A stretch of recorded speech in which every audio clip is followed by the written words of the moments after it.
And a lockdown is happening along key routes into Nairobi as of June 25th, 2026.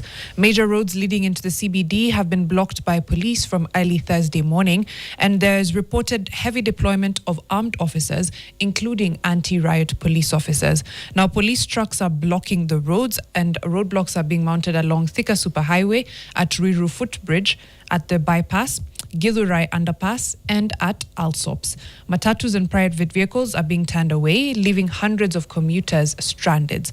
And of course, that will turn into thousands, you know. Security operations come despite government assurances that June 25th would be a normal working day. Contrary to earlier government assurance, today would be a working day. Police reportedly are instructing members of the public to return home, saying, Hakuna kazi leo, rudini nyumbani. That is courtesy of Inspector whoever who spoke to Felaris earlier this morning. There's a traffic gridlock now also reported along Nairobi-Mombasa Highway following the roadblock at Mlolongo. We were just speaking to Benson Matheka on the same. And it's essentially a gridlock, and only trucks are being allowed to pass. So PSVs and personal vehicles are not being allowed through. The heightened security comes with the expected nationwide commemoration, marking 2 years since the June 2024 anti-finance bill protests. And we'll keep you updated. We'll continue to take a look at what's happening across the country and within the Nairobi CBD and surrounding areas. Absolutely. Getting into our conversation for this hour, and it's a good way to set the tone for the day, because we keep hearing the name Gen Z. It's thrown around. It is used in parliament, in the news. We have youth leader, alisema yeye pia ni Gen Z. So who exactly is Gen Z? What are their behaviors? What do they want when it comes to representation, when it comes to having their voices heard? And there's a research company, the Pan-African Research Services, took it upon themselves to do a research and came face to face with around 2,401 young Kenyans across all 8 regions of the country, and we'll get to understand what regions these are. And we have the findings of that report. We'll get to dissect it with John Kerr, who is the research lead at Pan-African Research Services here for this hour. And whatever questions you might have, by the way, if you just want to understand Gen Z from a research point of view, then this would be the conversation that you need to tune in on. Karibu sana, John. Thank you very much. I'm glad to be here, very excited. It's nice to have you. Thank you. Just before we begin, Felaris will share the quote of the day with you. You can say if it speaks to you, if you resonate with it or not. Okay, that's nice. Absolutely. So today's quote is actually an African proverb, or an African proverb. It says, a person is not dead when forgotten. A person is dead when they are no longer remembered. Wow. Yeah. Big How one. does that speak to you? It really speaks to me. I think when you're alive, you have to do the best you can. When you're dead, you can't do anything anymore. So I think capitalize on opportunities and live every day at a time. Just take every day at a time. It really speaks well, and I think for most Kenyans it does. Yeah. Ring true. I like that. You know, the one thing I wanted to ask John Kerr, being the research lead, are you a Gen Z? I actually am not. I'm a millennial. Okay. I'm a millennial. But I, of course, interact with Gen Zs on a daily basis, at home, at work. Yeah. All through. Walk me through what the why behind this research. What made PARS, that's Pan-African Research Services, decide, you know what, this is something we need to tap into, and we need data to back some of the information that we have? Yeah, that's a very great question. We decided to do this independent syndicated study because we've realized over time that Gen Zs are a formidable voice. And we did a desk research, of course, looked at several studies that have been done. No study has been dedicated, especially within the country, to just focus on the issues that Gen Zs actually experience. So here I'm talking about social, political, as well as economic issues that affect Gen Zs. And given the background that I've mentioned, that this is a formidable voice. So as Pan-African Research Services, we decided to do a syndicated study just to understand the social, political, as well as economic aspirations, attitudes, as well as realities of Gen Zs in the country. And you realize that Gen Zs are individuals who were born between 1997 and 2012. But this study pivoted and actually focused on adult Gen Zs. Yeah, because there are a lot of protocols with interviewing individuals who are below 18 years. Yeah. Yes. Which is it's good that you've given us those parameters, and we'll get into the major findings. But just before that, the research methodology. Yes. Walk me through, so that we're scientific about this. Okay, so as Pan-African Research, we are very scientific in how we conduct our studies.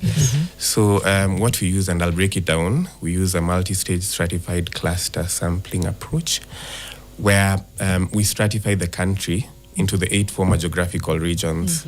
So the likes of Nairobi, Eastern, Western. So the provinces. The provinces, Okay. right, you're right.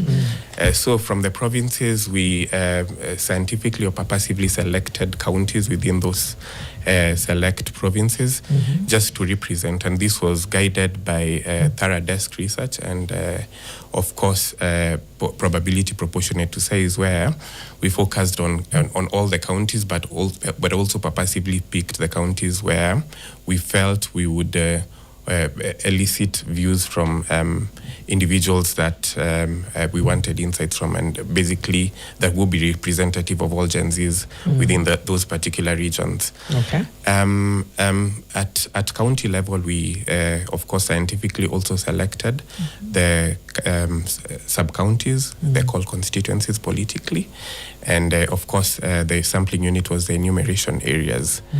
How we did the study, we approached the study using computer-assisted personal interviewing. This is an approach where our enumerators, trained enumerators, would physically go to the location using a random skip approach. You use a systematic skip approach by identifying, of course, a landmark, and of course, based on the region, whether it's a rural or urban area, skip specific households. So we were able to of course, target the households that we were able to target.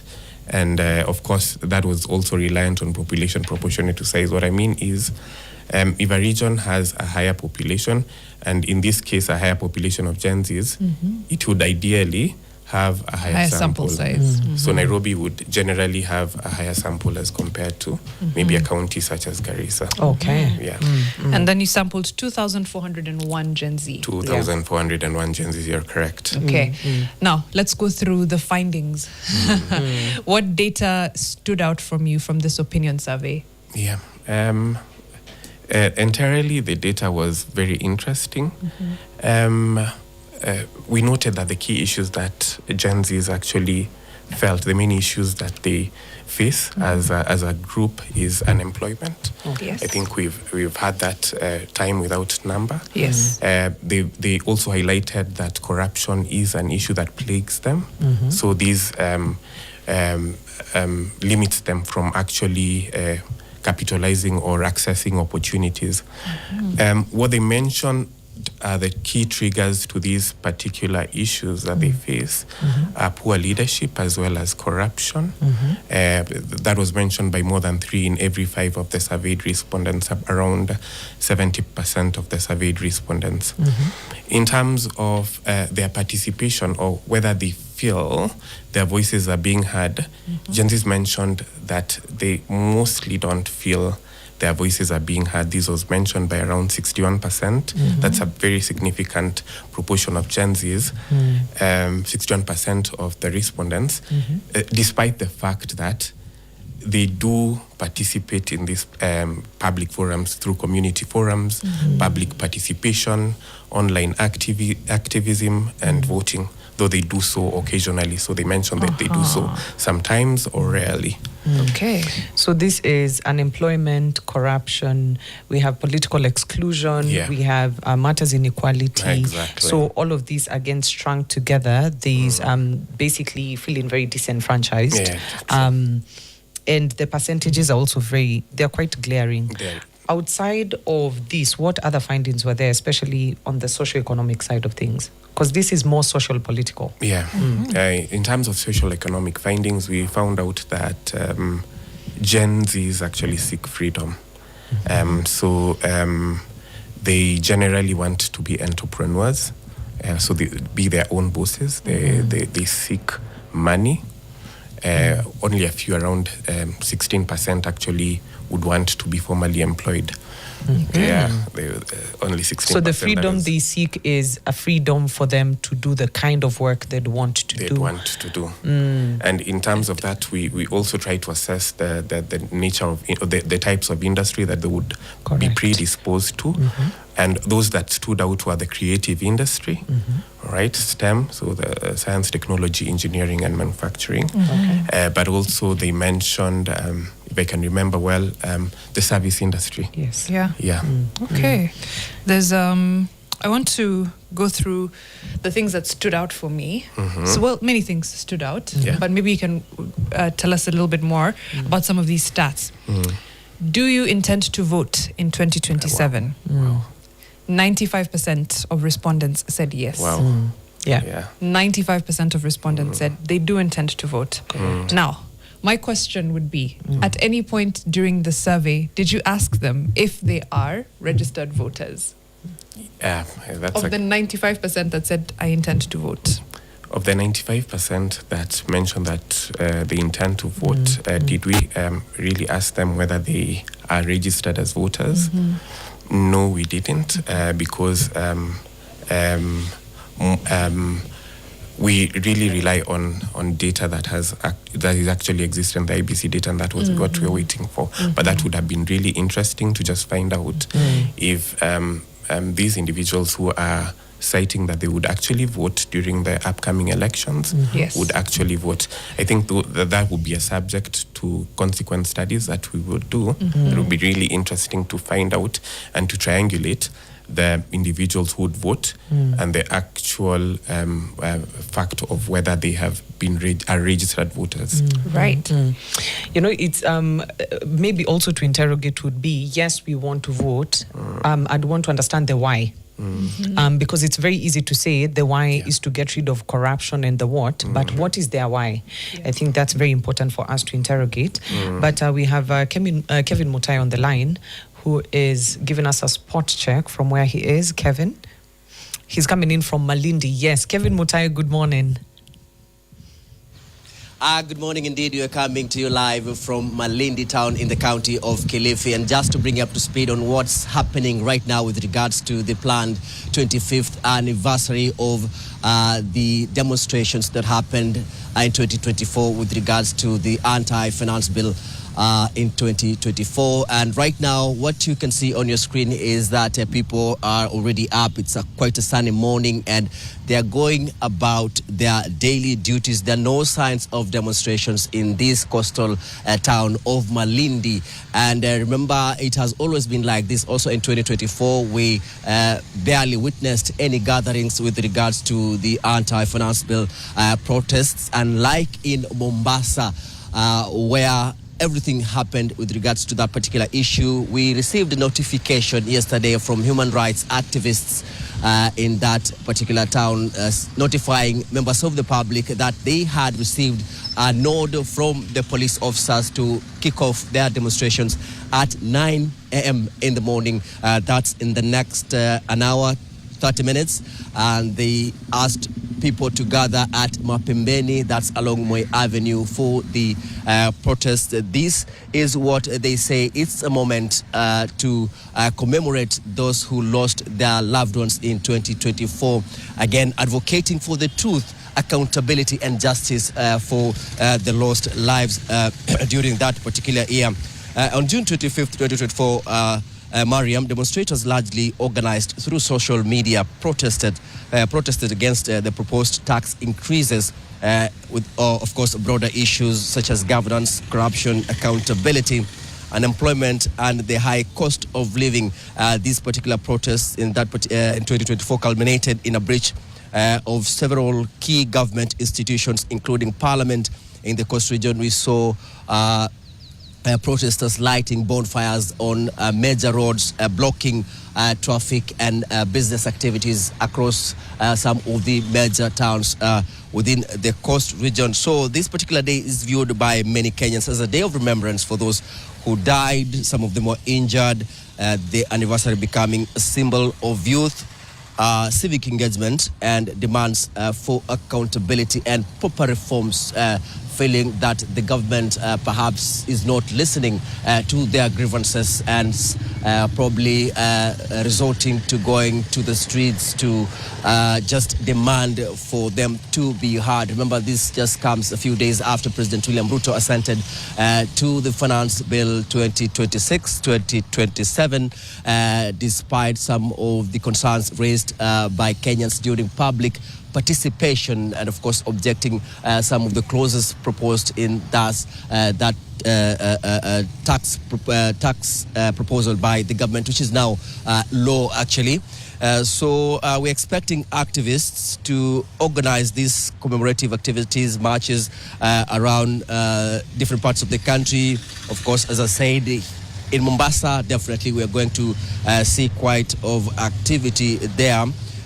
With the human rights groups calling for the Gen Z to turn up and, of course, participate in these protests, which is a landmark for the country's political and social justice, of course, demanding for justice for those who lost their loved ones. Again, one of the key issues that Mariam has turned out, and we've heard from these civil society organizations, is the fact that they are calling for peace. They do not want to see any rogue elements joining the protests in the guise of, being part of the commemoration. They're saying that police have assured them of their security and will take action against any individuals joining the protest with intention to destroy property, loot, or even cause mayhem within any other particular region. Specifically, I'm talking about the coast region, where they've notified the public that there will be demonstrations from 9 a.m. But maybe quickly, Mariam, there's a resident here from this coastal town of Malindi. Perhaps let's just get to quickly hear about his sentiments about these planned demonstrations today. Ukianza tu kwa majina, waitwa nani, tuko hapa Malindi, wafanya nini, na leo ikiwa ni siku ambayo taifa inafanya maadhimisho ya maandamano yaliyoshuhudiwa mwaka 2024 kuhusu mswada wa fedha. Je, pengine eneo hili tueleze, pengine kama umesikia kama kuna mpango wote wa kufanya maandamano. Ukianza kwa majina. Kwa majina naitwa Gadol Yaula. Mimi ni mkazi wa Malindi. Hapa iko shwari. Hapa iko tu shwari. Hakuna mambo na maandamano. Sisi tumeridhika na tuna support Mheshimiwa William Samoei Ruto. Na je, pengine wakati mswada wa fedha ambao uliletwa hapa na bunge la kitaifa, hasa kamati ile inahusika na mambo ya bajeti, walifika hapa, mliweza kutoa maoni yenu kuhusu ile bajeti ambayo serikali kwa sasa imepitisha na iko sheria? Hiyo tunazungumza kuhusu bajeti ya mwaka 2026-2027. Tukuhusishwa. Mkuhusishwa. Sema waunga mkono serikali. Naunga serikali mkono mimi. Na mbona wakazi wa Malindi huwa wafanye maandamano? Si ni watu wa amani hapa. Hiyo nafanyika kwingine, lakini hapa si ni watu wa amani hapa. Sawa, asante. Mariam, you heard it there from one of the residents saying that this is a peaceful town and they do not support demonstrations, but support the government of the day and the actions they're taking in terms of running the country. That is him saying that they are supporting President William Ruto in his and his administration altogether. So Mariam will be keeping an eye on these events unfolding across the region, and we will be definitely coming back to our viewers with more details regarding the 25th anniversary of the anti-finance bill, which occurred in 2024. Back to you, Mariam. Thank you so much. That's Kevin Mutai coming live from Malindi, and of course ameongea na mkazi wa Malindi hapo ambaye amesema yeye ameridhika. Wako sawa wao. We'll take a really short break, but when we come back we'll do more spot checks. We'll come back to talk to Kevin about the entire coastal regions. Hopefully we'll get to listen to more people from Malindi and its environs and actually see a feel of what they think as far as the June 25th commemoration is concerned. If they agree with Geoffrey, I think, who spoke to Kevin just now, if they have a different view, and of course, if they are doing anything to commemorate this anniversary. We'll also take spot checks. And just to answer some of your questions, a lot of the roads do have closures. People asking about Jogoo Road, will update you soon. Thika Road, as we've said, from Ruiru, Bypass, Alsops, Resambu. Yes. Yeah, there's roadblocks all through. So getting there is not going to be an easy task. Correct. If a possible one at that. Then there's also Mombasa Road, all the way from Mlolongo. Essentially, you cannot come in. Benson Madheka was with us just a few minutes ago, and he said from Mlolongo coming all the way down, there's a roadblock at Mlolongo. So you can imagine that that's traffic coming from all the way down from Mombasa. At the river, essentially. coming From Mombasa, in. Yeah, when you from think Mombasa, about it. yes. Because there are people who left, who have been traveling throughout the night. From maybe Mombasa, from Voi, from Titwande, from Emali. It's a long road. And we keep saying that these are major arteries into not just Nairobi CBD, but into the East African community. The East African region. We'll also give you spot checks around Wayaki Way, Ngong Road. I see a lot of fixers asking about Ngong Road. About Rongai, we've got updates. Essentially, there's roadblocks at Tumaini, at Kware, at Multimedia University. Yes. That's essentially blocking you from leaving Rongai. Massive problem there. And we'll talk about the why and figure out if we were told this was a normal working day, maybe nani ndio mwenda wazimu hapa. Is this what a normal working day looks like? Let's take a short break and we'll be right back. Welcome back to Fixing the Nation, one conversation at a time with myself, Hilary Somboi, Mariam Bishar, and Eric Latif in absentia. Back into the conversation on this research that was done around the Gen Z with John Kerr, who's the research lead at PARS, that's Pan-African Research Services. Before we get back into that conversation, we've been here talking about the roadblocks, then the obstruction that's happening courtesy of the National Police Service. All of it, like I said earlier, invoking the Public Order Act, justifying why they need to be on the roads so that, they can stop something from happening. It's very preemptive because, again, we've not seen anybody on the streets yet, but we'll get to hear from our Police Commandant and CS Murkomen on what their promise of what this day would look like versus the reality on the ground. Let's take a listen.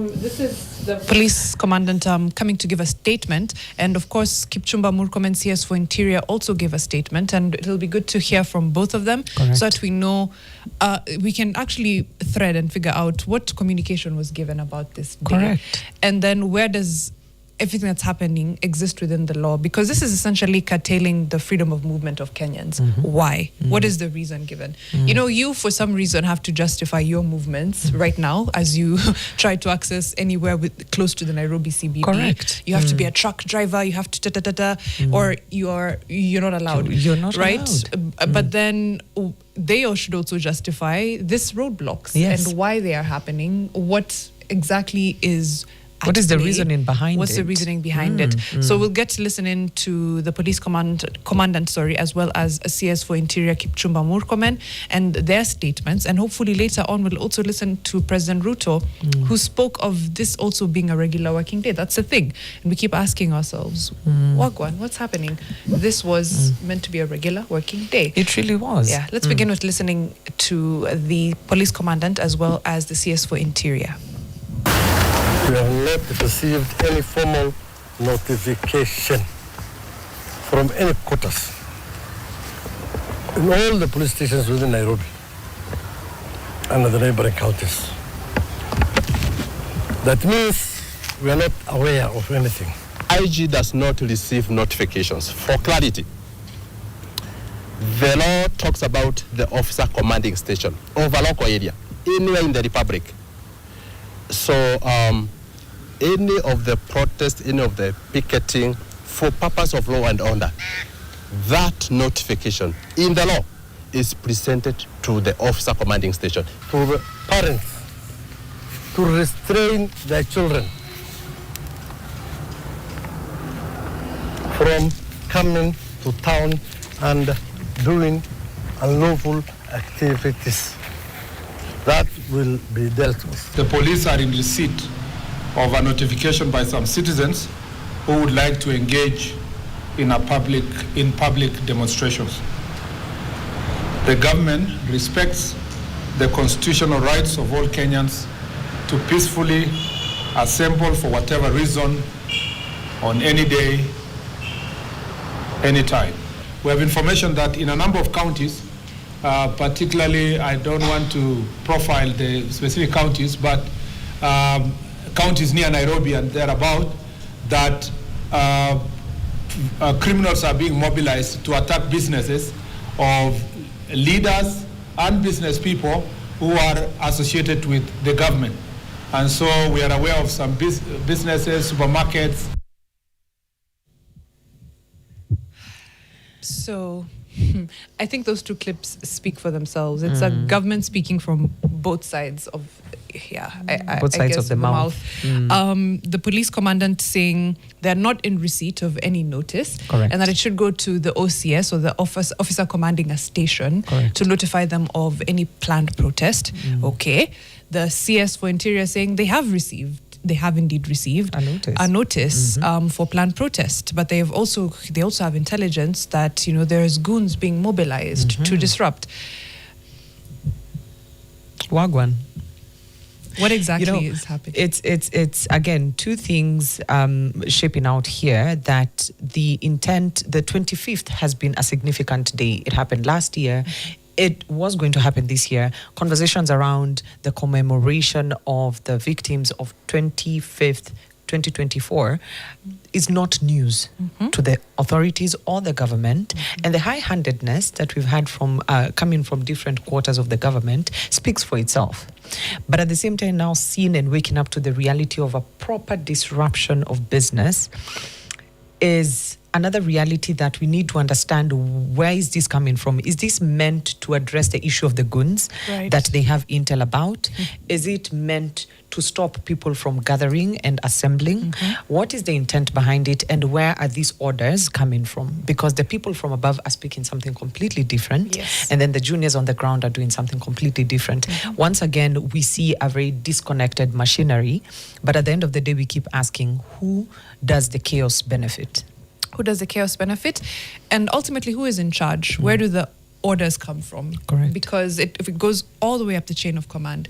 So then when you say, Kenyans have a right to assemble peacefully, okay. So then who is giving the orders? And that's not to say that the CS lawfully can order the National Police Service, but it speaks to a disconnect around whatever framework we're using to guide 25th or the commemoration or any other day. It speaks to a massive, massive disconnect. So the question here becomes, who ultimately is giving these orders when we see the roadblocks all across the CBD and surrounding areas? And then how do we then hold anyone accountable if we're not even sure? And the government seems to be speaking from two different sides, two different corners of the mouth. There's also a lot of questions coming around about what Kitengela is looking like, what Ngong Road is looking like, what Rongai is looking like. And we'll continue doing these spot checks with you. But we'll also continue to thread on how we got here and what the fix is and why we're being denied the right to assembly. You asked if, the consideration here is to deal with goons. And then the question would be, the now thousands of Kenyans that are stranded on major roads across the country and across Nairobi, are they goons? Because those are the people being inconvenienced right now. That's true. I bet you if there's a goon, ako nyumbani anachill sahi. Correct. Ni gudria so far. I believe the intelligence framework that we have in this country is sufficient and well resourced for them to find where the goons are, instead of criminalizing an entire population and bringing an entire city to a standstill. We've seen normal movement in Malindi, and would be good to hear from other parts of the country. But when you have an entire public criminalized because we are trying to weed out criminal elements, it doesn't make sense. And yet the promise was made from the highest office of this land that would have a day with no disruption. You have to add alleged. Maybe they said allegedly. Nanisi said to kusikia. Oh, and we missed it. Let's get back into our conversation with John Kerr, who is the research lead at the Pan-African Research Services. And they did an opinion poll with about 2,401 young people, Gen Z, from the age of 18 actually to 29, because for this purpose, you did not deal with any Gen Z who's under 18. Yeah, exactly. And we were just discussing some of the stats that kind of stood out. 95% said they intended to vote. Yes. And I know in subsequent polls, we'll hopefully get to hear how many are actually registered voters. Yeah. The next thing that stood out for me was who they are aligned to, county to, and to be fair, Linda Mwananchi seems to take quite a large proportion of the Gen Z, what would I call it, support base. So Linda Mwananchi, 52%. And then Kenya Kwanza, 16%. The United Opposition. Now, here's the thing. Who is United Opposition? Who is Linda Mwananchi, right? Yeah. But to our understanding, Sindio. Linda Ground at 11%, and then those who are undecided at 7%. Walk me through how these numbers were spread out across the different counties, and do you think they're representative enough? Do you think a sample size of 2,401 is representative enough? Yeah, that's a good question. I'll answer your latter question, and then I'll delve into the previous question, the first question. Yes. So whether a sample of 2,401 is a representative sample, and to that I'll respond yes, confidently, because that yields a margin of error of plus or minus 2%. That essentially means that the results with a confidence interval of 95% actually would be, let me give an example. You've mentioned that the support for Linda Mwananchi was around 55%, so would lie between 53% and 57%. And the sample is usually sorry? No, it's 52%, yes, 52%, yes. It is usually calculated with a statistical power, an 80% statistical power. That means that if the study was conducted later on with a different sample of respondents, the results would generally lie within the same margins, plus or minus 2% margin of error. Okay. In terms of regional distribution, I believe that was your first question about affiliation to the different political outfits. And I'd like to say this, and this is driven by the issues that we found out that Gen Zs actually experience. Political affiliations are currently being redrawn. Loyalties are changing from what we historically knew just before the previous elections to what the current lay of the land is at the moment. So in terms of affiliation and support for the different outfits, there was not significant differences across the different regions. That generally means that support for given outfit was almost generally the same across the different counties. Though I would also mention that for Linda Mwananchi, very, very interesting, it receives a lot of support from Western Kenya. Western Kenya. Yes. I believe because of the face of the Linda Mwananchi is from that region. Yeah. I'm actually curious about just the political affiliations and who it is they're choosing to support. In 2024, Gen Z said they are leaderless, they are tribeless. So I'm very curious to understand the numbers and the feedback that you got from them. Are they aligning more with substance or with brand? Because then whether it is Linda Mwananchi under Sifuna or Linda Mwananchi under somebody else, would they still align with that? Not because of the person that is there, but because of the substance. Is theirs more about substance or brand?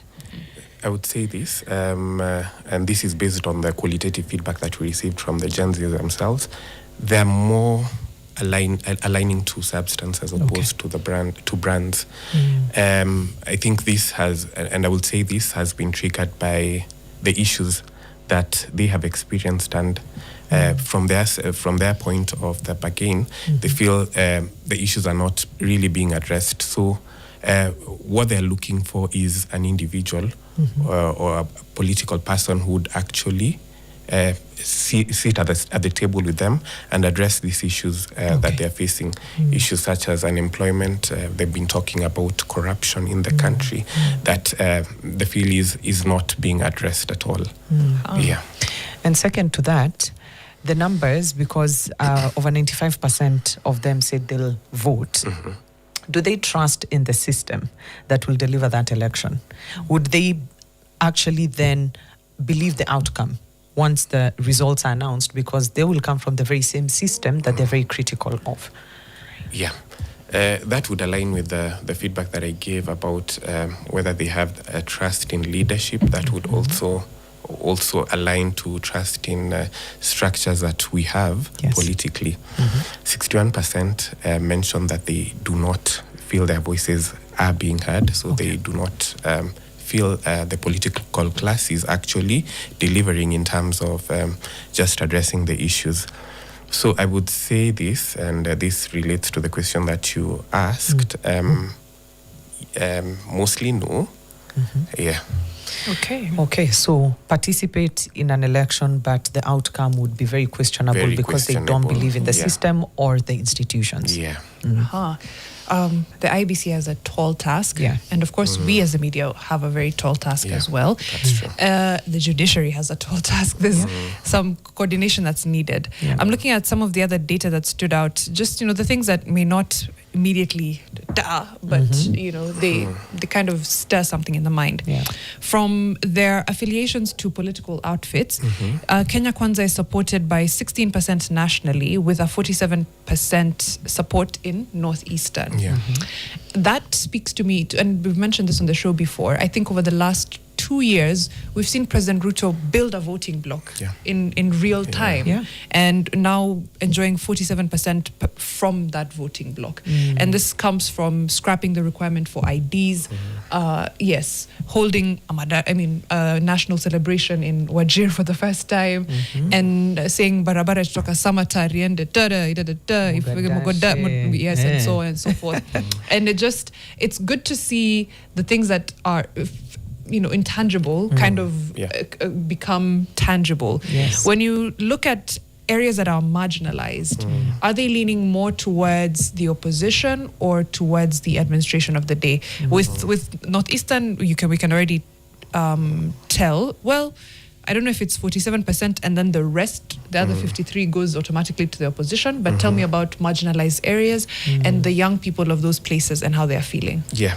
It was interesting for us as well, because for the northern frontier counties, particularly in Garissa, we saw that affiliation. We found out that affiliation is more inclined towards the government of the day, and we noted, based on the feedback that we received qualitatively from the Gen Zs, it's because of the inroads that the president as well as the political class, right now they are receiving IDs at the moment without a thorough vetting process that was there in the past. They've been promised development, they've been promised jobs. So that is actually a feedback effect of course, the promises that they've gotten, and they believe them, and of course the initiatives that they have received over time. That's not surprising. Not surprising at all. At all. Yeah. It is, again, I believe this is data that will continue to change as we see either inputs coming in from the government in terms of addressing key critical issues. And I'd be very curious to see if your organization is going to do another research of this kind. How much time does it take to come up with this? It takes about 2 weeks to come up with it. So data collection as well as data analysis and cleaning before we report and launch the report. Good, because I'd be curious to see how much of a difference this is towards the election, just very near the election, what that would look like. But I want us to come to the social economic part of that report. We've seen the government come in strongly to try and address matters creative industry, because they believe that is where the biggest interest of young people is. And well and good, we need to boost up that creative economy, but that is not the only, that's but a small fraction of what the Gen Z want. From, again, the interaction and as you're doing this research, do they actually feel the support that government has been putting in? Because every other day we have the president, we have the CS in that space coming in to say that we are putting in this much. But is it trickling down? If at all, we're still speaking about Gen Z not having money. From the findings from the study, it isn't being felt by the Gen Zs, the common Gen Zs. They aren't feeling, of course, the economic investment that the government is saying. That is, it is actually investing, especially in for the youth and particularly for the Gen Zs. It isn't trickling down, and that would really support the findings that we've gotten about the barriers that they actually face economically, and what Gen Zs feel are the triggers to the barriers. They explicitly mentioned, and this was by about 3 in every 5, around 66%. They explicitly mentioned that poor leadership is something that actually constrains them from moving forward, and that leadership is directly proportionate to the economic well-being of any individual and the country in general. And corruption as well. So they're not feeling it directly. I still want to focus on the money. So we have about 39% of Gen Z who fall in the entrepreneurship space. We have 16% in formal employment, 14% in digital freelancing, and only 16% define success as formal employment, which is again feeding off the big numbers that we're seeing coming in from unemployment. What is it? They want to be empowered to create opportunities for themselves. And I want to put government on the spot again on this, because government has come in again with another response measure, which is either through the Nyota Fund that is directly supposed to empower them to then decide what it is that they want to do for themselves, freedom being a key thing for them. How is that translate? Is it trickling down to the thousands of Gen Zs? Is it actually benefiting them? Or is this money that is just, again, being wasted? The study never covered, of course, whether access to finance and whether they have accessed these initiatives that the government actually provides. But it would be interesting to just tackle that. To assess that, because we'll be doing the studies every quarter. So we plan to do another one in quarter 3 and quarter 4, as well as the whole of next year. So we never explored that, but it would be interesting to just find out from the Gen Zs who actually mentioned that entrepreneurship, they are more inclined to entrepreneurship, they're more inclined to getting money where what the source is, and if how the different initiatives that are being provided by both private and government stakeholders are helping them generate what matters to them the most. Because one would argue, and the reason why I present that is it's good data to have, but one would push back and say that government has rolled out initiatives that are directly addressing these issues. Access to capital, access to opportunities. Hustler Fund. Hustler Fund, exactly. There are so many initiatives that are coming in from government that, again, these people that are directly benefiting from it. So if this data is actually able to substantiate the impact down to, the 8 regions where we are sampling this, then would be able to then meet it with actual evidence. That would be very interesting. I would like to draw you to one of the key findings from the study. And one key or main issue they mentioned was corruption. And some of the qualitative feedback that we received was nepotism. So Gen Zs are aware that these initiatives are there, but not most of them can actually access them, because it's who knows who. Yes. So the people who, in fact, some of those who receive those funds are not even Gen Zs, they are youth and Gen Zs. Yeah, so that would be very They're youth interesting leaders, to explore. like- Youth leaders. That's a very interesting angle. Might I also just again throw a spanner in the works? Yeah. How much information do Gen Z have on these programs and how to access these funds? Because there's a gap there, Yeah. that it's not the entirety of these funds that are going to corruption and nepotism, that maybe Gen Z are not aware on how they can benefit and where it is they need to go in their respective counties and sub-counties to access this money. So I'd also want us to close that gap because, again, the pushback would be there. That Right. Are they Yeah. fully aware? That's true. And maybe in the quarter, in Quarter three and Q4, Q3, 4, that's a question to perhaps to explore. ask, right? Yeah. And to understand, is it, I tried and I didn't get? Yes. Yeah. I was aware of how to get and I just didn't want to get? What's the gap there? Yeah. But I'm looking at some of the findings that to me speak to a silent optimism.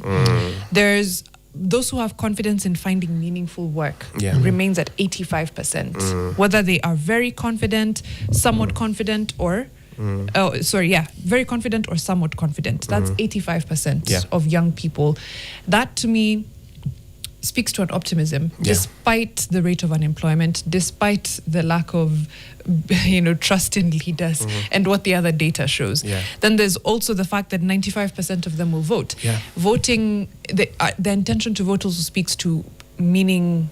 You think that your vote means something, right? There's an underlying hope there.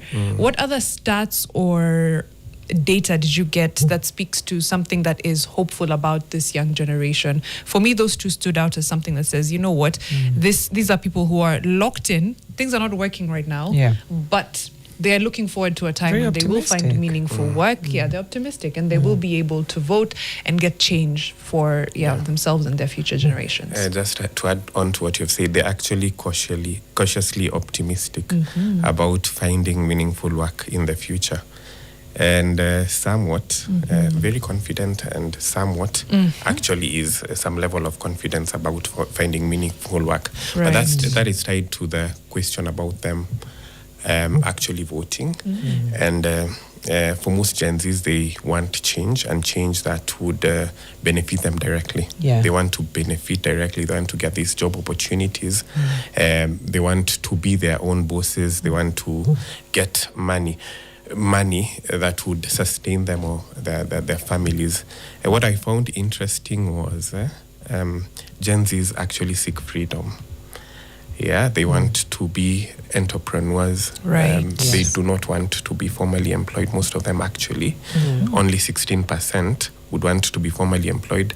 A majority would really want to be their own employers, or would just want money. They didn't explicitly mention how they would get that money, but they just want money. That's fair, to be honest. Because I think traditionally the path to money was very clear. It was, you go to school, you get a job, you make money, you climb up the ranks, you make more money. That was cut and dry. Now it's almost a guessing game. So I know I want money, I just don't know the how, right? Okay, let's take a really short break, but when we come back, we'll be live with Gina Kirori as well to get a spot check. And of course, we go back to Benson Matheka and of course, Kelvin Mutai in Malindi as well. But we'll let you know how the roads are looking. We see your questions and we'll be updating you in just a minute. Hashtag is Fixing the Nation NTV.